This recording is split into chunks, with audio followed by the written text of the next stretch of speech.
We are live here at Mr. Lokman Slim's house at the terrible tragedy that has left the country devastated and with a huge intellectual vacuum.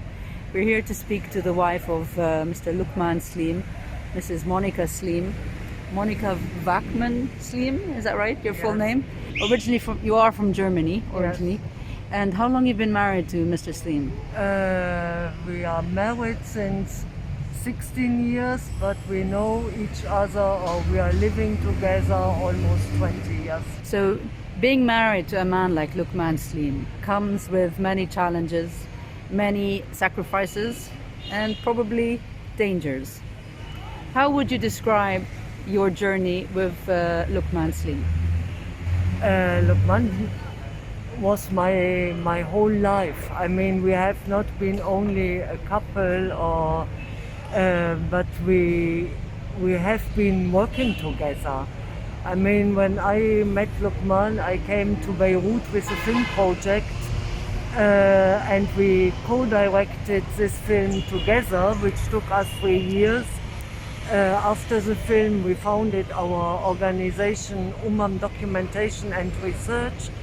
So if you want, it was much more. It was, of course, a life as a couple, but it was much more than a life of a couple. It was really all our life. I mean, our private life and our working life. What was it that made Lokman Slim special, do you think?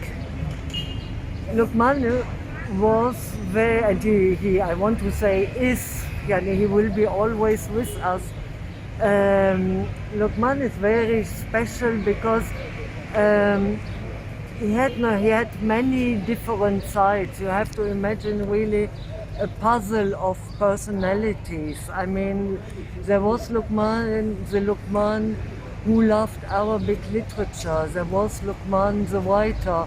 There was Lokman the artist. There was Lokman the political analyst. There was Lokman who loved dogs. There was Lokman. There were so many Lokmans, and all these Lokmans together made one person. And so there was a man with a memory. There was a man, I mean, extremely cultivated. Lokman is somebody who loved life. I mean, all the beautiful sides of life. So it's a very multifaceted personality, and this made him so special. For a man who loved life, he was willing to risk his life for the sound of the truth. Would you say that's a good description of him, or? I would say he dedicated his life to a better future for Lebanon. And I think this message was really understood also. And I think the whole support I'm receiving today is because a lot of people understood that what he was not doing only for himself, but for everybody in this country. What qualifies a better Lebanon in Lokman's eyes, or thoughts, or writings, or expression?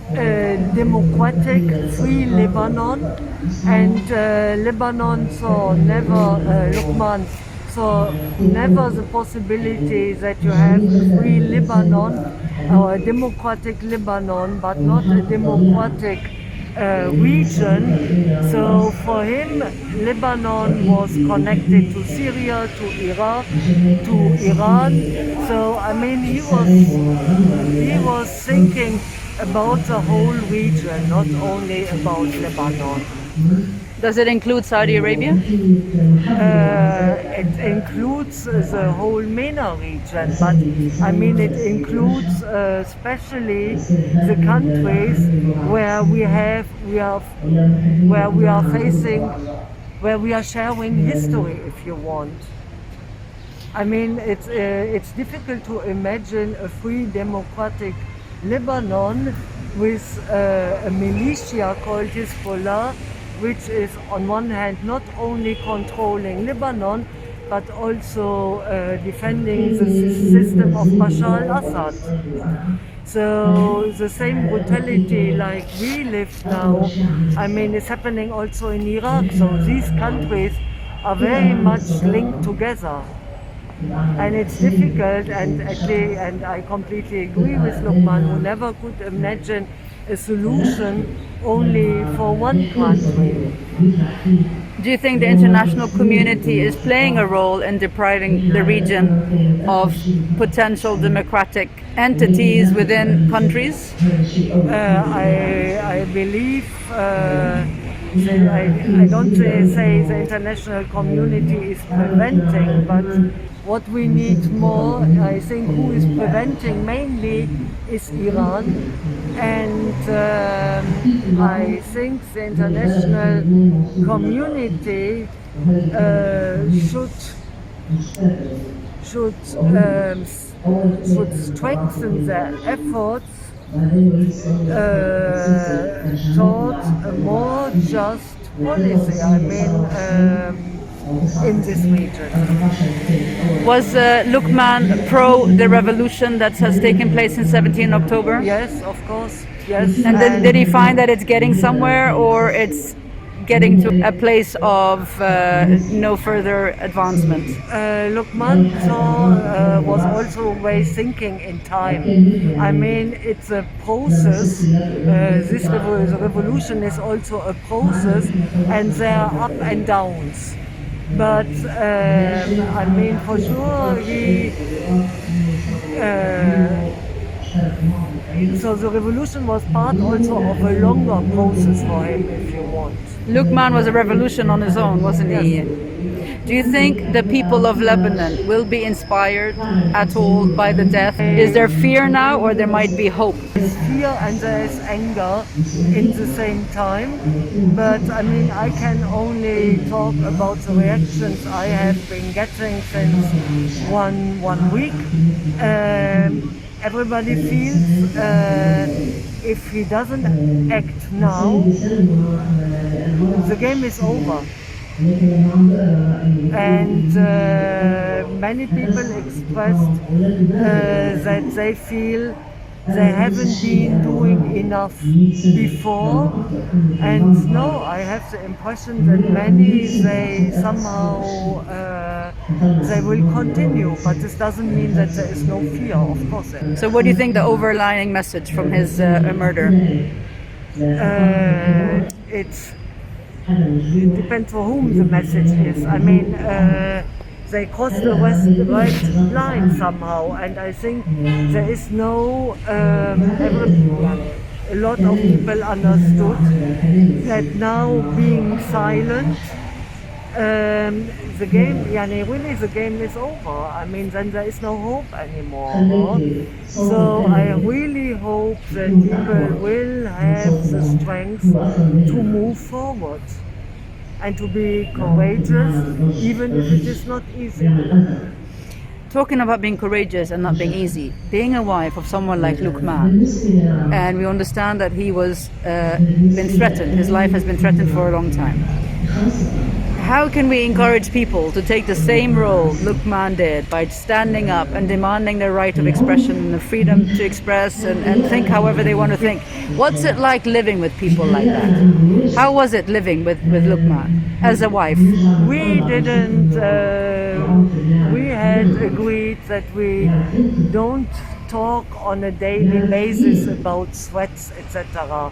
I mean, of course, we talked when something major was happening, but we both had, without talking about it, we agreed that this is not our topic because it will prevent us from working. So we just were moving all the time forward, if you want. And we didn't want to get paralyzed by fear, and we understood each other in this. Or was there fear? Sometimes there were moments of fear, yes, I'm not saying the contrary, but the question is how you deal with fear. Do you let it overwhelm you? And we didn't know. Of course there were moments, I mean, we are all humans, of course there are moments where you have fear. As a woman, a German woman, in your adopted homeland, Lebanon, is it worth losing your husband, your partner, your mentor, your soulmate of over 20 years to this cause of freedom? Is it worth it? Don't get the question. Is it worth losing Lokman for the fight for freedom? I don't want to answer this question. I really don't want to answer this question. I'm sorry to ask it. I'm sorry to ask it. But I'm asking it because every man that takes this journey or this path or this decision has to make that decision. Is it worth dying for this cause? And look for Lokman, yes, he made this decision. And I will continue. What are your plans now? I will continue. You will live here, you will stay here. And you'll continue with what? With our common projects. Is there a message you would like to tell the youth of Lebanon, your adopted country? Be strong. Really be strong and courageous. Don't let fear overwhelm you, and really be strong. And be strong. And what would you like to share yourself? No, I don't want anymore to share. I'm very tired. All right. Thank you for your time, for your courage, for your strength, and God bless you. Thank you.